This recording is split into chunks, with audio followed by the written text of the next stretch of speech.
I guess if I wanted to sum this whole review in 30 seconds or so, it looks something like... Millions of Australian jaws will drop.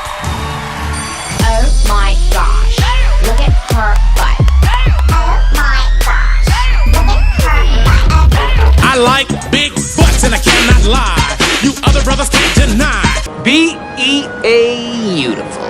But of course, since this is an official review, so let's get to it.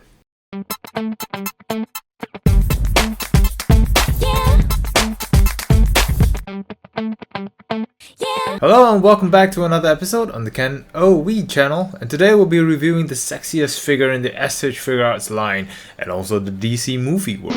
S.H Figuarts Harley Quinn from the Suicide Squad movie. You all may know this figure for her eye-popping feature which was highlighted in her promo pictures. I mean, just look at that. Even the Grim Reaper is smiling in the background. Bandai marketing team, you horny geeks. And you people watching. Her cheeks are up here, not down there.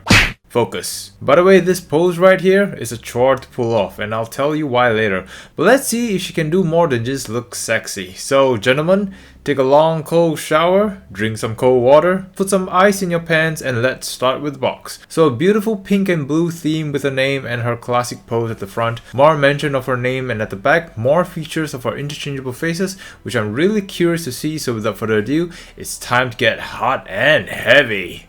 Maybe I should take a cold shower too. Let's start with what everyone is curious about. Her face. I'm really confused how they managed to screw up the others, but for Margot Robbie's face, I mean they did a really good job. Comparing side by side with the movie stills, the sculptors must really love Margot. I mean, who wouldn't? Beautiful, cute, enticing, voluptuous. Hold on, I need to take another shower. A few moments later. Anyway, this figure is extremely well sculpted and painted. You got her highlights on her ponytails, her red and blue highlights around her eyes. Her head is made out of soft material which helps with articulation, which again is something Wonder Woman figure should have done. Creases on the jacket, nice metallic finish on each sleeve, some tears sculpted on her shirt, her chest not overly exaggerated, which is good. The text on the shirt is clear and nice, even at the back. Property of Joker in gold print or painted, but again nice and clear, which again confuses me as to why they can do this fine print on her jacket but they can't do the quote on Deadshot. No love for Sad Smith. And every time you hurt me, the less that I cry. Another thing they did on this figure that they didn't do on Deadshot, her gun can be stored. Why, Bandai? Why do this for her but not Deadshot? Moving on. Nicely painted hot pants. Even her legging effects look so good and extremely well detailed. Looking at the back. Not quite what you expected, eh? Where's the booty? One might ask. Well, if she's standing straight, her behind looks quite flat. But as you kick her leg forward, her butt starts to peek out. But before you get too excited, here's where my gripes begin. Kicking her leg all the way out reveals this massive bullet hole which ruins the entire look. And if you want to push it back, sometimes her solid cheeks get in the way, so you need to tuck it into the hot pants to make her legs go down. That kinda ruins everything, doesn't it?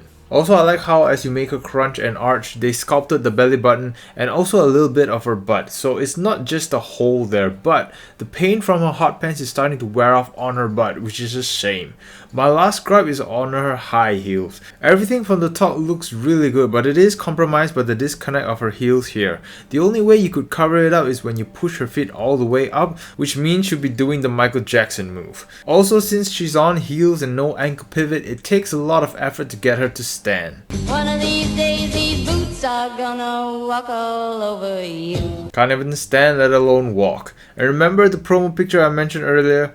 Yeah, that's not going to work unless you have something supporting her from the front. I love this job. Moving on to her articulation. Her ponytail is on a ball joint so you can spin it like a helicopter. Head and neck is on a ball joint so she can look up, but pushing it too far back reveals a small gap on her neck, and even her put-in neck brace can't cover that up. She can't really look down. Side to side pivot, no problem. Like Deadshot, she's got a nice butterfly joint which can be pulled all the way forwards that far. 360 arms, move outwards, arm swivel, No bicep swivel, and the elbow rotation is limited by the sleeve, which is a shame. Wrist 360 and up and down. Mid and lower ab cut, so twisting in the middle and at the bottom.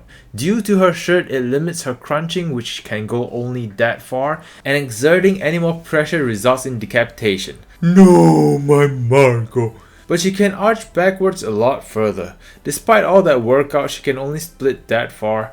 Kick up, kick back, which again reveals this gap from the front. Knee flex. Heels can swivel and move up and down, and you can do the pivot, but you have to reposition her feet to the point the peg is pointing sideways, which is a hassle. Moving on to her accessories, and starting with her hands, she comes equipped with hands to hold on to people, face slapping hands, hands to hold the bat, and one hand specifically to hold her gun. And moving on to her weapons, her baseball bat, nicely sculpted and painted with clear words printed, which lets you know what's going to happen before it hits you.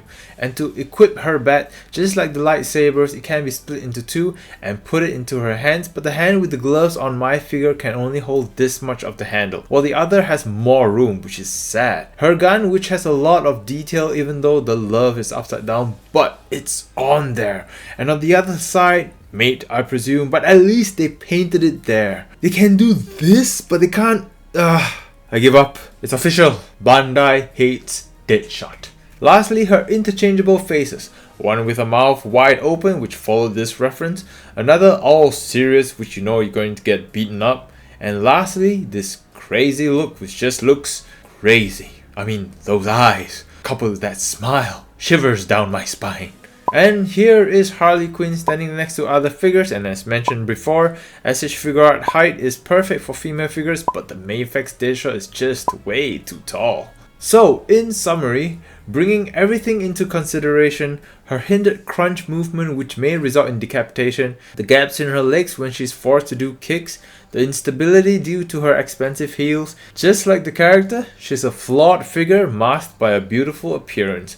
But despite all that, with so many playable accessories, sufficient articulation, and how accurate they sculpted Margot Robbie's face, that to me deserves some respect, and it still puts a big smile on my face. If you're willing to go through the hassle of balancing this figure, then I'm sure you have a great time with this figure. I don't mean it like that. Go take another cold shower, you perv. What's wrong with you? What's wrong with you? That concludes today's episode. I hope you guys enjoyed today's episode, and if you did, don't forget to slap a like and subscribe for more content in the future and help me achieve my 10k sub goal. We're currently at 3,000 subs, so the grind continues. Thank you guys very much for watching. I hope you guys are embracing your inner geek and having a great week. And as always, stay awesome, take care, and I'll see you guys at the next video.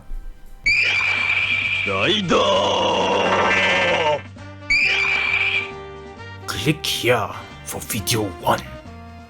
Click here for video 2. Click here to subscribe.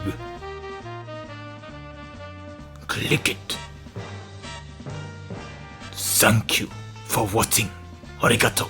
Thank you.